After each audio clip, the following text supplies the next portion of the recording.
Yes, good morning. Good morning, good morning, good morning, good morning, good morning. कैसे हैं आप सब लोग?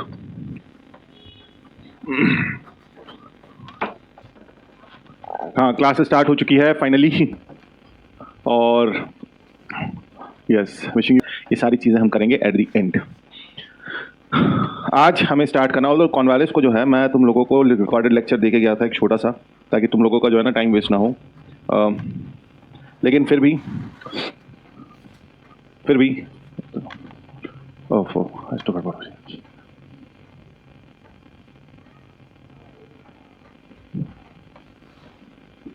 क्विक रिवीजन फॉर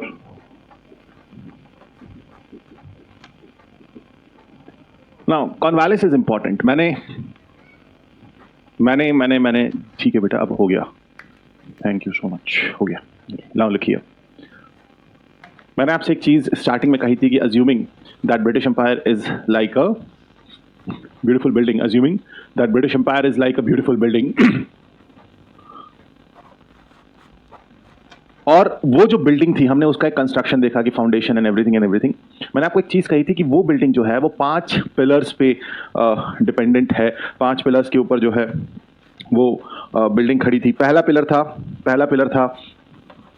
ओके, पहला पिलर था about the policy of king maker, जो कि ड्यूप्ले ने दी थी, लेकिन उसको बहुत अच्छे से, बहुत वैलिडली यूज किया। उसको बहुत अच्छे से यूज किया उसको अच्छे से यूज किया रॉबर्ट क्लाइव ने पॉलिसी ऑफ किंग मेकर का यूज ना सिर्फ साउथ में किया, बल्कि उसने इसी पॉलिसी ऑफ किंग मेकर का जो यूज है वो बंगाल में भी किया। हाँ, साउंड का प्रॉब्लम ठीक कर दिया मैंने।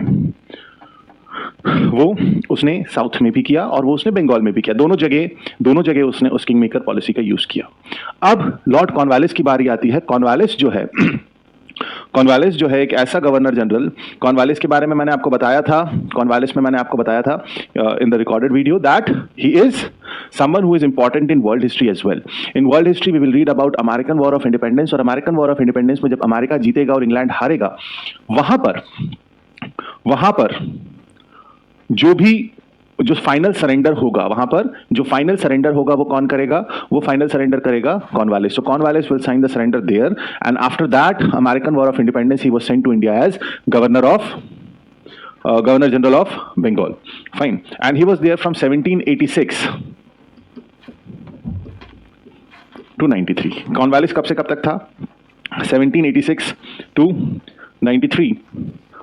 और बाद में थोड़े वक्त के लिए आएगा। He will be here for a very small period in 1805. That is not important for us. और जो भी कॉर्नवालिस के इंपॉर्टेंट एस्पेक्ट्स हैं उसमें अगर हम देखें तो सबसे पहली चीज, why he is famous, he is known as the father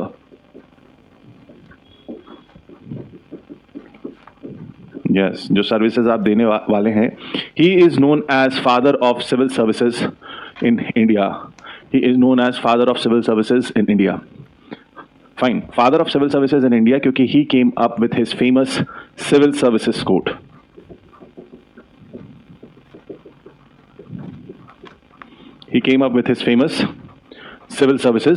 जब हम सिविल सर्विसेज कोड की बात करते हैं, सिविल सर्विसेज कोड का मतलब है, उसको ये दिखने लगा जब वो आया। देखो, ये हमेशा से, चाहे कंपनी हो चाहे take it otherwise, this has been a major problem.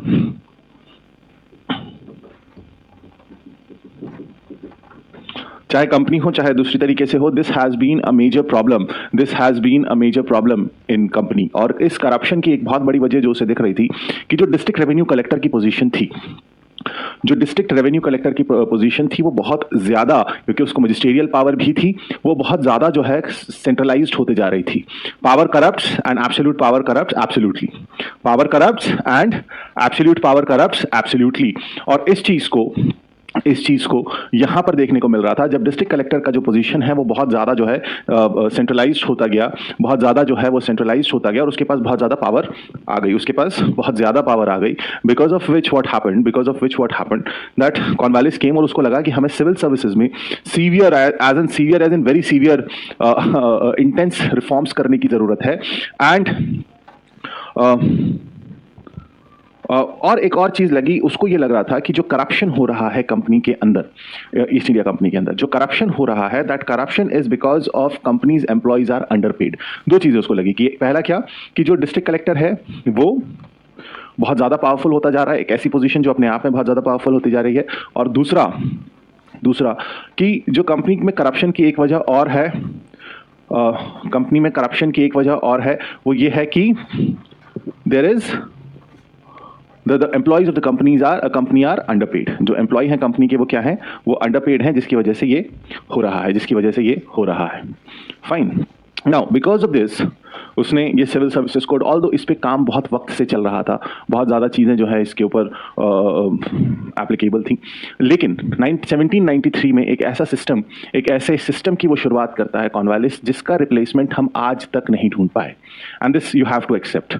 आप जो भी कहना चाहें, लेकिन इस सिस्टम का, जो सिस्टम कॉर्नवालिस ने किया, जो सिस्टम कॉर्नवालिस ने जिसकी शुरुआत की, उस सिस्टम का रिप्लेसमेंट सिर्फ इंडिया नहीं, आप बांग्लादेश में देख लीजिए, आप श्रीलंका में देख लीजिए, आप पाकिस्तान में देख लीजिए, जहाँ जहाँ कॉलोनियल रूल था, और जहाँ पर भी कॉलोनियल रूल का जो ब्यूरोक्रेटिक सेटअप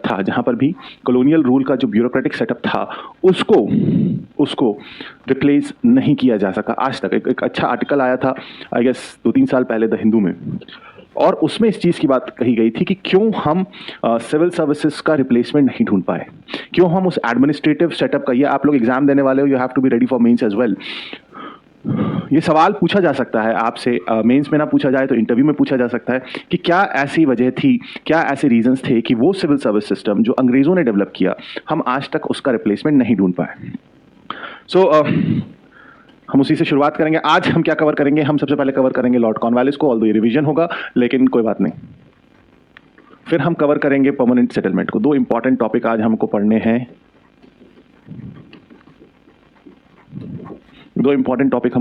और इसी परमानेंट सेटलमेंट का ही, और रादर परमानेंट सेटलमेंट की जगह हम जो एग्जैक्ट टॉपिक पढ़ेंगे वो हम पढ़ेंगे land revenue in British India में जो लैंड रेवेन्यू सिस्टम एग्जिस्ट कर रहा था, लैंड रेवेन्यू, अभी से वार्निंग दे देता हूँ, ये हफ्ता और जस्ट टिल फ्राइडे, उसके बाद आपकी क्लासेस करूंगा मैं एक्सटेंड, ठीक है, तो be ready for that. Extend in the sense not in that duration, in this duration, as in per day I'll torture you more, don't worry about that, fine. But before, why we need a replacement? Now that's a very genuine question, Anshu. Why we need to find a replacement of a good right thing? Yes, there was a reason to this. See, you must have आपका polity हो गया होगा। Polity में आपने एक चीज़ पढ़ी होगी, that is one thing is procedure established by law, another is due process of law. जब हम प्रोसीजर एस्टैब्लिश्ड बाय लॉ की बात करते हैं, हम सिर्फ उस दो चीज़ों को देखते हैं। पहला कि क्या ये किसी कॉम्पिटेंट अथॉरिटी ने बनाया है, और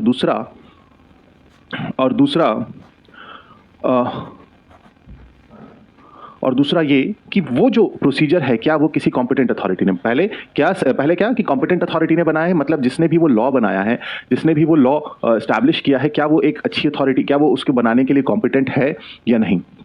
और दूसरा कि क्या जो लॉ बना है उसमें प्रोसीजर फॉलो हुआ है कि नहीं। दो चीजें। लेकिन after the Maneka Gandhi case there was a new term added and which was due process of law. Due process of law में तीसरे एलिमेंट को ऐड किया गया एंड दैट वाज इंटेंशन।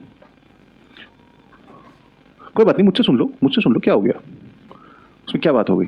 नहीं, अगर बाई चांस कुछ क्लासेस नहीं हो पाई हैं मुझसे सुन लो, उसमें इतना परेशान होने की जरूरत नहीं है। प्रोसीजर एस्टैब्लिश्ड बाय लॉ में क्या कहा गया कि हम दो चीजें चेक करेंगे कि क्या इस लॉ को किसी कॉम्पिटेंट अथॉरिटी ने बनाया है, और दूसरा कि क्या ये जो लॉ बना है इसको बनाने में प्रॉपर प्रोसीजर फॉलो हुआ है कि नहीं। ये पहली दो चीजें हैं। लेकिन after the famous Maneka Gandhi case, जहां पर बहुत चीजों को डिफाइन किया गया, इस चीज को भी चेंज किया गया कि क्या जो लॉ बना है, तो पहले देखेंगे कि क्या कॉम्पिटेंट अथॉरिटी ने बनाया है, दूसरा देखेंगे कि क्या उसको बनाने में सही प्रोसीजर फॉलो हुआ है कि नहीं, और फिर तीसरी चीज देखेंगे whether the law has been made with a good intent or not, कि क्या इस कानून को सही नीयत से बनाया है कि नहीं। देखिए, इंटेंशन बहुत इंपॉर्टेंट होता है किसी भी चीज में। For example, if you remove the intention, now listen carefully,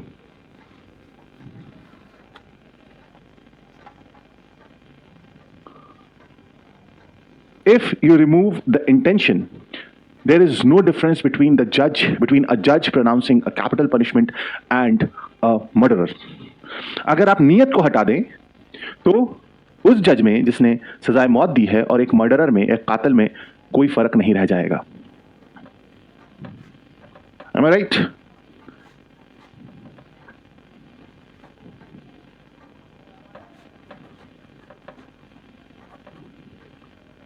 Now, understand this. अब एक सवाल जो था कि सर क्यों जरूरत है एक सिस्टम जो अच्छा है. देखो, दिखने में आप बोलोगे सर अथॉरिटी अच्छी थी, सब कुछ अच्छा था, लेकिन बेटा इंटेंट की जब हम बात करते हैं, तो यहां पर जो सिस्टम आया था उसका इंटेंट वेलफेयर नहीं था. हमने उसको इंडियनाइज करने की कोशिश जरूर की आज़ादी के बाद, लेकिन यहां पर जो सिविल सर्विसेज का जो प्लान आया था या जो सिविल सर्विसेज कोड आया था, उसके अगर आप इंटेंट की बात करोगे ना बेटा, तो वो एक्सप्लॉयटेशन था.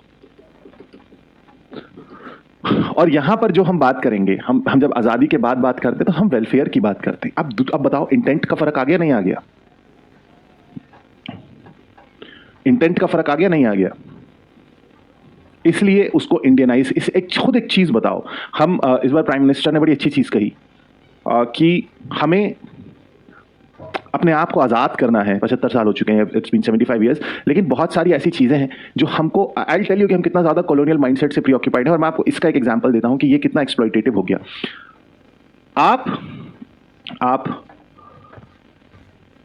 हम सब लॉ अबाइडिंग सिटीजन्स हैं. हम लॉ अबाइड करते हैं, ट्रैफिक रूल्स फॉलो करते हैं, टैक्स जमा करते हैं, कानून तोड़ते नहीं हैं, गुनाह नहीं करते हैं, राइट? हम सब लॉ अबाइडिंग सिटीजन्स हैं, हम सब, आप, मैं, हम सब. लेकिन बेटा जब हम पुलिस को देखते हैं, आप हो चाहे मैं हूं, ये बताओ, आप अगर कहीं से जा रहे हो, नॉर्मली जा रहे हो, कोई बच्ची भी हो, कोई भी हो, आपने कोई कानून नहीं तोड़ा, आपने कुछ नहीं किया, आप एक इस देश के एक इज्जतदार कानून मानने वाले शहरी हो, you are a very respectful law abiding citizen of this country. Now tell me, what is your first impression when you see a lot of police? हाँ बेटा, I will explain that. I will definitely repeat that. Just tell me, but I'll do that. But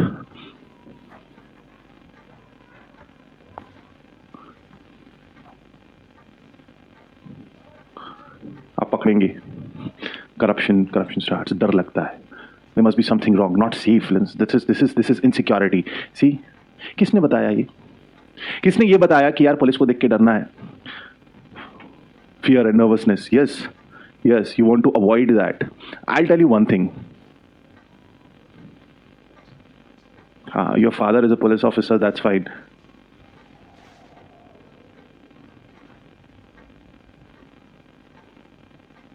Something might have, it don't feel good. Overall, fabricated answers nahi. Overall, we don't feel good. Now I'll tell you my experience, what happened. And this is how we have to change the mindset. How, आप लोगों ने एक चीज़ train में travel करा होगा या आपने buses में ट्रैवल करा होगा. एक ऐसा सीन जो शायद हिंदुस्तान के हर व्यक्ति ने देखा है. बच्चा रो रहा होता है ट्रेन में. कभी ऑब्जर्व करना कि कोई बच्चा है, रो रहा है, तो फिर उसकी माँ बोलती है, और गलती से वहाँ से कोई आरपीएफ जीआरपी गुजर जाए तो उसकी माँ कहती है बेटा पुलिस अंकल डांटेंगे. पुलिस अंकल से डराया जाता है. Fine. If you talk about the civil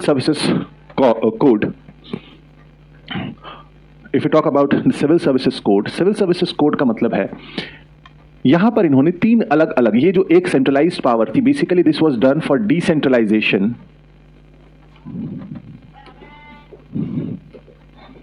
eight, और ये जो डिस्ट्रिक्ट होता था ये एक रेवेन्यू डिस्ट्रिक्ट होता था. ये डिस्ट्रिक्ट का जो डिवीजन था ये रेवेन्यू के बेसिस पे किया गया था. ठीक है. नाउ डिवीजन और डिसेंट्रलाइजेशन, कॉलोनियलिज्म एंड इंपीरियलिज्म. बेटा इसको समझने के लिए वर्ल्ड हिस्ट्री का वेट करो, क्योंकि जब तक तुम वो नहीं समझोगे मैं उसको बीच में जंप कुछ नहीं करूंगा. जहां जो बताना है बेटा मैं उसको बताऊंगा. Fine. So civil services code में बेसिकली क्या किया गया? सिविल सर्विसेज कोड में किया गया decentralization of power at district level. यहां पर इन्होंने कहा कि हमारे पास एक डिस्ट्रिक्ट कलेक्टर होगा जो कि रेवेन्यू कलेक्टर, मतलब रेवेन्यू कलेक्टर था. ये डिस्ट्रिक्ट कलेक्टर होगा, रेवेन्यू कलेक्टर होगा. इसके बाद हमारे पास एक सुपरिंटेंडेंट ऑफ पुलिस होगा जो कि जिम्मेदार होगा लॉ एंड ऑर्डर के लिए डिस्ट्रिक्ट के अंदर. और उसके बाद हमारे पास एक डिस्ट्रिक्ट जज होगा और हमारे पास एक डिस्ट्रिक्ट जज होगा। वो क्या करेगा, वो जनरली जो जुडिकेचर है या जो जुडिशियल सिस्टम है डिस्ट्रिक्ट के अंदर, उसके लिए जिम्मेदार होगा। ये जो डिसेंट्रलाइजेशन ऑफ पावर किया, इसकी वजह से यही the system that I am talking about, that this system has not found any replacement till date and still in one form और other they were doing this. But the most significant, जो मैंने आपको starting में बात कही थी कि the most significant element of this Governor General of Bengal, that is Lord Cornwallis, मैंने आपको बताया कि 5 पिलर थे जिसके ऊपर ये पूरा ब्रिटिश एम्पायर जो है वो टिका हुआ था। 5 पिलर थे। पहला था policy of king maker, propounded or given by Dupleix, very well used by Robert Clive. दूसरा, second was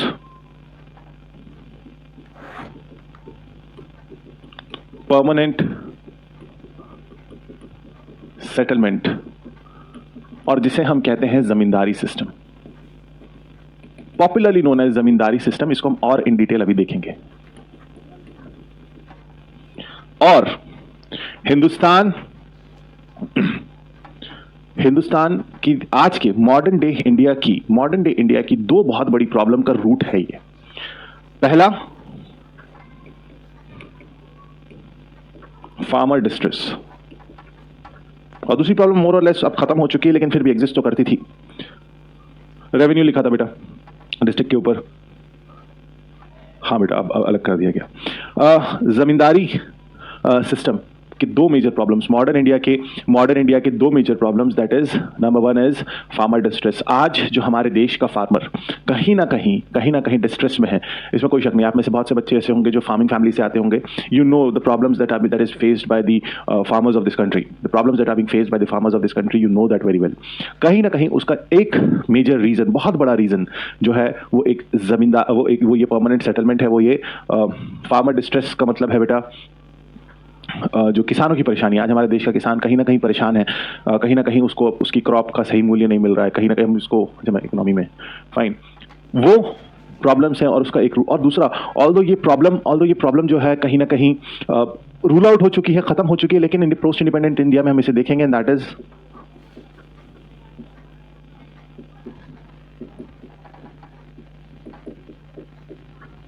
Naxalism. Naxalism is another thing, another problem that appeared in modern India, that although हमने इसको काफ़ी हद तक control कर लिया है, more or less अब बहुत कम पॉकेट्स में ये प्रॉब्लम बची है, लेकिन कहीं ना कहीं ये ज़मींदारी सिस्टम ही था जो हमें जिसने नक्सलिज्म को जन्म दिया। फाइन, मैं आपको अब ये नेचुरल आ जाता है बेटा, नेचुरल बात नहीं कर रहा हूँ मैं, कॉलोनियल डिस्ट्रेस जो है उसकी बात कर रहा हूँ। तो ये 2 मेजर प्रॉब्लम्स हमारी कंट्री की। अब मैं आपको बताऊँ हम कितना ज़्यादा प्रीऑक्यूपाइड हैं कॉलोनियल माइंडसेट से। एक और एग्जाम्पल, आप में से जिन लोगों के यहाँ सुपर बाजार्स हैं, जिन शहरों में, अगर आप शहर में रहते हैं, आपने कभी सुपर बाजार से जाके सब्जी खरीदी है, या मॉल से शॉपिंग की है, या हाइपर मार्केट से, सुपर मार्केट से शॉपिंग की है? नक्सलिज्म बेटा उसमें पढ़ाऊंगा, पोस्ट इंडिपेंडेंस हिस्ट्री में। Don't worry about that, don't worry. Naxalism Bengal, Bihar, Orissa, Chhattisgarh, Andhra, इस पूरे बेल्ट को अफेक्ट कर रहा था। हाँ, इंटरनल सिक्योरिटी में भी आप पढ़ेंगे, मैं उसे पोस्ट इंडिपेंडेंस हिस्ट्री में भी पढ़ाऊंगा। Don't worry about that. Naxalism एक तरीके का इंटरनल इशू था। आप लोगों में से बहुतों ने जो है मॉल से या कभी दूसरी जगह शॉपिंग करी होगी। कभी मॉल में जाके बार्गेन किया है? एनीवन? आप में से कभी किसी ने मॉल में जाके बार्गेन किया है? जमींदारी बेटा बता रहा हूं क्या है, डोंट वरी। जमींदारी भी बताऊंगा, सारे सिस्टम्स बताऊंगा, है ना। सब्जी बाजार से, सब्जी मंडी से सब्जी खरीदी है? Chhattisgarh ji, Chaubey ji, Chhattisgarh is also there. उल्टा वो बोलेगा, sir will you like to have an extra carry bag, और उसके 8, 10, 15, 20 रुपए फिक्स प्राइस तो सब्जी वाला भी देता है, वो किसान भी देता है, उससे बार्गेन क्यों करते हो? इससे क्यों नहीं करते हो? फिक्स प्राइस तो वो सब्जी वाला भी देता है ना, फिक्स प्राइस तो जो है वो किसान भी दे रहा है, जो अपना सुबह 4 बजे उठता है, अपनी सब्जी तोड़ता है, उठाता है, शहर लेके आता है, सब्जी मंडी में बेचता है, और वो बेचारा बार्गेन कर रहा होता है। यही सब्जी मॉल में जाके खरीदोगे तो बार्गेन नहीं करोगे। क्यों? किसने सिखाया ये? किसने बताया कि किसान को एक्सप्लॉइट करना चाहिए?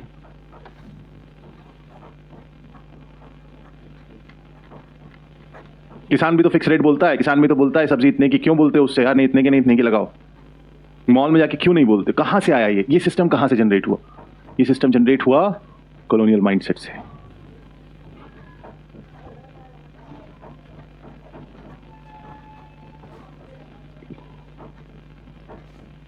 Revenue system in British India.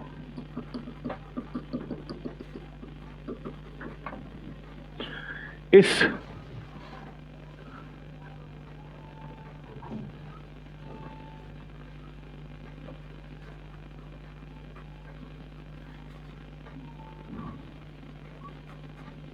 ऐसा नहीं है बेटा, कंज्यूमर प्रोटेक्शन एक्ट 2013 आपको राइट देता है टू बार्गेन ऑन एमआरपी और करें तो British India. Now I talk this as a whole, ठीक है। ब्रिटिश इंडिया में 3 तरीके के land system, land revenue system थे। पहला था जमींदारी सिस्टम,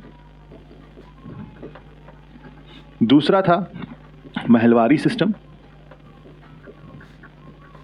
और तीसरा था रैयतवाड़ी सिस्टम।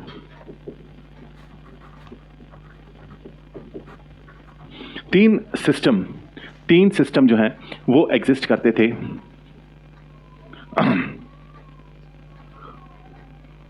तीन तरीके के सिस्टम जो है वो ब्रिटिश इंडिया में आए और एक एक करके हम तीनों को देखेंगे तो आपका एक बहुत बड़ा पार्ट जो है वो कवर अप हो जाएगा। जमींदारी सिस्टम की शुरुआत 1793 जैसा भी हमने देखा कॉर्नवालिस के टाइम हुई। जमींदारी सिस्टम की शुरुआत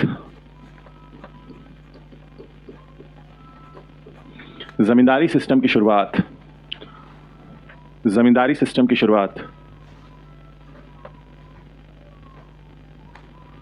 सिस्टम या जिसको कहा गया permanent settlement, also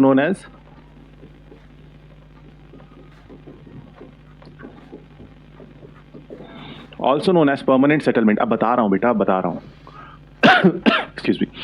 permanent settlement का मतलब यह था कि यहां सबसे पहले 2-3 चीजों को समझो। यहां इस जमींदारी सिस्टम में पूरा जो भी इलाका होता था उसको जमींदारी उसमें बांट दिया जाता था और जमींदारी जो है वो ऑक्शन होती थी हर साल। क्योंकि लैंड रेवेन्यू अकबर के दौर से, अगर आप मेडिवल हिस्ट्री में हम देखेंगे कि कैसे अकबर के टाइम पे जो लैंड रेवेन्यू सिस्टम था वो एवरेज प्रोड्यूस पे डिपेंड करता था। मुगल टाइम पे जो लैंड रेवेन्यू होता था वो प्रोड्यूस के ऊपर डिपेंड करता था। मतलब जैसे जैसे प्रोड्यूस चेंज होगी, हर साल एक जैसा प्रोडक्शन तो नहीं हो सकता, हर साल खेती में एक जैसा प्रोडक्शन तो नहीं हो सकता, कभी ज्यादा होता था कभी कम होता था।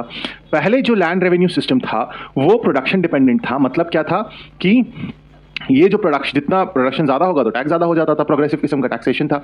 लेकिन यहां पर अंग्रेजों ने क्या किया, क्योंकि अब उनके पास कंट्रोल आ चुका था, तो उनको फिक्स पैसे की जरूरत थी। उन्होंने जमींदारों को जमींदारी ऑक्शन करी, उन्होंने जमींदारों को जमींदारी नीलाम करी और उनसे लैंड रेवेन्यू फिक्स कर दिया।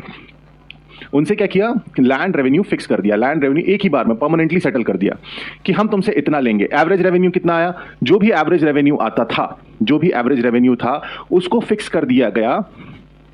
10/11 किसका होता था, EIC का, और 1/11 होता था जमींदार का। अब ये क्या था 10/11 और 1/11? जो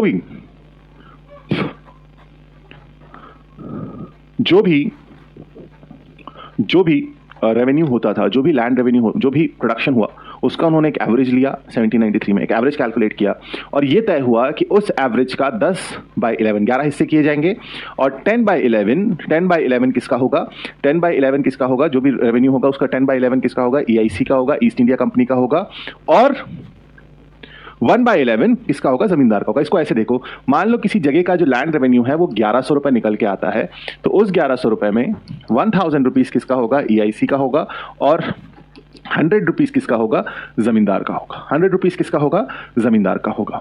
वॉइस नहीं आ रही क्या बात? 500 गांव की जमींदारी, 1000 गांव की जमींदारी, बड़ी बड़ी जो है जमींदारी जो है वो नीलाम कर देते थे और अब उसका रेवेन्यू कलेक्ट। अब इससे क्या हो रहा था, इनको लैंड रेवेन्यू इंस्पेक्टर इंस्टॉल नहीं करने पड़ रहे थे, इनको लैंड रेवेन्यू इंस्पेक्टर जो है वो अपॉइंट नहीं करने पड़ रहे थे जगह जगह पे। अब जमींदार जो है वो रेवेन्यू कलेक्ट करेगा और EIC को देगा।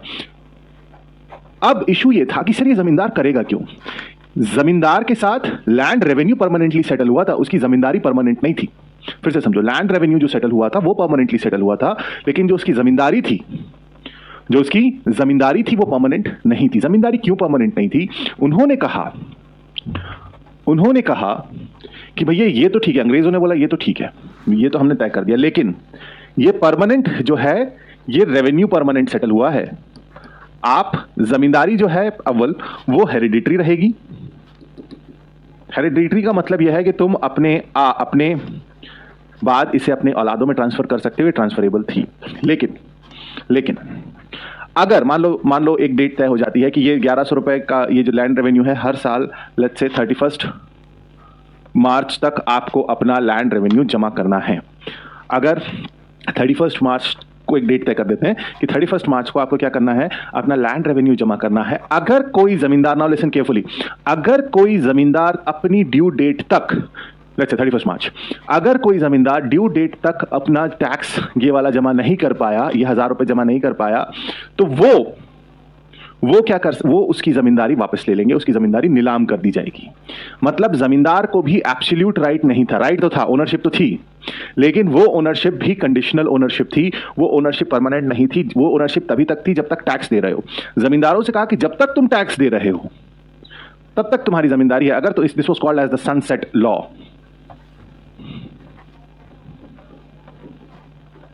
सनसेट लॉ मतलब एक प्री डिटरमाइंड डेट, जैसे 31 मार्च, मैं एग्जांपल दे रहा हूं बेटा, ये एग्जांपल है 31 मार्च एग्जांपल है। अगर 31 मार्च को तुमके सनसेट तक, जो भी प्री डिटरमाइंड डेट होती थी, हर किसी के लिए अलग होती थी, आपका जमींदारी का जो भी आपका रेवेन्यू है, अगर 31 मार्च, अगर जो एक प्री डिटरमाइंड डेट है उसके सनसेट तक अगर आपने अपना टैक्स जमा नहीं किया, आपकी जमींदारी वापस हम उसे दूसरे को नीलाम कर देंगे। और हमें उससे कोई मतलब नहीं है कि आपके यहाँ सूखा पड़ रहा है, बाढ़ आ रही है, हमें मतलब है सिर्फ हमारे इस 1000 रुपए से। हमें किससे मतलब है? हमें मतलब है अपने इस 1000 रुपए से। हमें उस चीज से मतलब नहीं है कि आप कितना कलेक्ट कर रहे हो। अब जमींदार को हमेशा डर रहता था क्या कि यार अगर मैंने टैक्स जमा नहीं किया, अगर मैंने समय पे अपना लैंड रेवेन्यू जमा नहीं किया, तो मेरी जमींदारी क्या हो जाएगी?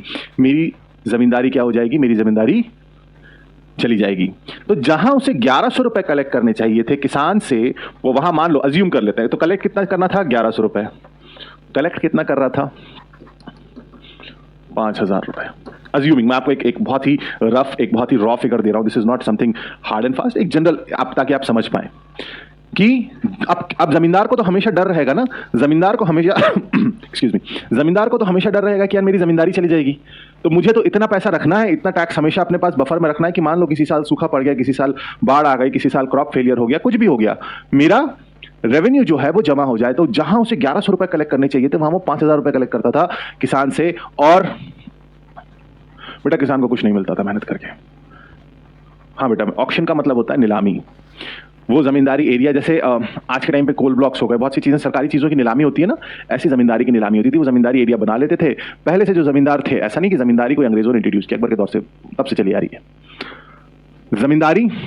जमींदारी इज समथिंग कि उसे ऑक्शन की, ठीक है इतनी जमींदारी है, कौन खरीदेगा, मैं इतना टैक्स दूंगा, मैं इतना पैसा दूंगा, ऐसे नीलामी होती थी। जो नीलामी में जीत जाता था, जो उस ऑक्शन में उसको जीत लेता था, वो जमींदारी उसकी हो जाती थी। बिकॉज, और एआईसी को, ईस्ट इंडिया कंपनी को इस चीज में कोई इंटरेस्ट नहीं था, उसको इंटरेस्ट था अपने 1000 रुपए में। अल्टीमेटली किसान सफर्ड, यस, अल्टीमेटली इसका सफर देखो, एक्सप्लॉयटेशन की पहली जो है आपको वो दिखेगी। हाँ, नहीं, ब्रिटिश को मतलब ही नहीं था, उनको कलेक्शन से मतलब ही नहीं था बेटा, उनको ये मतलब नहीं था कि तुम कितना कलेक्ट कर, उन्हें मतलब था सिर्फ अपने 1000 रुपए से, कि समय पे अपना 1000 रुपए जमा करते रहो, हमारा काम, समय पे अपना 10/11 जमा करो, और अपनी जमींदारी में जो करना है करो। क्योंकि यहां पर जमींदार को बहुत ज्यादा जो है, देखो ये तरीका होता है, मैं क्यों कह रहा हूं जमींदारी सिस्टम एक पिलर था, इसके दो एस्पेक्ट थे। एक तो इस सिस्टम ने, इस परमानेंट सेटलमेंट के सिस्टम में, एक तो अंग्रेजों को या कंपनी को क्या दिया? फाइनेंशियल सिक्योरिटी दी। और दूसरी चीज, ध्यान से सुनना, हिस्टोरिकली हमारी सोसाइटी सिर्फ 4 हिस्सों में बटी थी। एंशिएंट हिस्ट्री से अगर हम देखें तो वर्ण व्यवस्था थी, वर्ण सिस्टम था, ब्राह्मण, क्षत्रिय, वैश्य, शूद्र, ये एक डिवीजन था। उसके बाद जो डिवीजन हुआ, रिलीजियस डिवीजन कभी इतना प्रोमिनेंट नहीं था, लेकिन उसके बाद मेजर डिवीजन हुआ यहां पर। अब राजा और प्रजा के बाद जो डिवीजन था वो अमीर और गरीब का था, वो जमींदार और किसान का था। आपने पुरानी मूवीज़ देखी होंगी, आपने पुरानी सीरीज़ देखी होगी, आपने पुराने टाइम के प्लॉट्स देखे होंगे। प्लॉट्स इन द सेंस जो मूवीज़ में प्लॉट्स दिखाते हैं, वहाँ ज़मींदार को हमेशा एक लैविशिंग लाइफ दिखाई गई। ज़मींदार को आप हमेशा देखोगे, ज़मींदार की लाइफ बहुत ही लैविशिंग दिखाई जाती थी। ज़मींदार की लाइफ को बहुत ज़्यादा जो है कहना चाहिए कि बिल्कुल रॉयल किस्म की लाइफ। वो कहाँ आ रहा था उसको? तुम्हें लगता है वो 100 रुपये कलेक्ट करके वो कर पाता? किसान के लिए असल एक्सप्लॉइटर कौन था? असल एक्सप्लॉइटेशन कौन कर रहा था? असल एक्सप्लॉइटेशन कर रहा था EIC। लेकिन किसान के लिए बुरा कौन था? किसान के लिए बुरा था ज़मींदार। किसान के लिए बुरा था ज़मींदार। और इसीलिए आप एक एनिमिटी ग्रेजुअली डेवलप होते दिखोगे समाज में। अब इंडियंस में डिवीजन हो रहा है, इंडियंस में डिवीजन हो रहा है। वो और किसान एक तरफ है जो रियल टिलर है, जो एक्चुअल मेहनत कर रहा है, और जमींदार है। किसान को अंग्रेज से मतलब नहीं था। किसान को तो ये दिख रहा था एक हिंदुस्तानी है जो कि जमींदार है और वो मुझे एक्सप्लॉइट कर रहा है, वो मुझे प्रताड़ित कर रहा है। दिमाग देखो, एक्सप्लॉइटेशन, रियल एक्सप्लॉइटेशन किसके नाम पे था? अंग्रेज कर रहे थे। और इसका फायदा क्यों हुआ? क्योंकि उन्होंने इंडियन को ही इंडियन का दुश्मन बना दिया। And with a handful of zamindar, listen carefully, with a handful of zamindar they were able to control a very large section of population. With a handful of zamindar they were able to control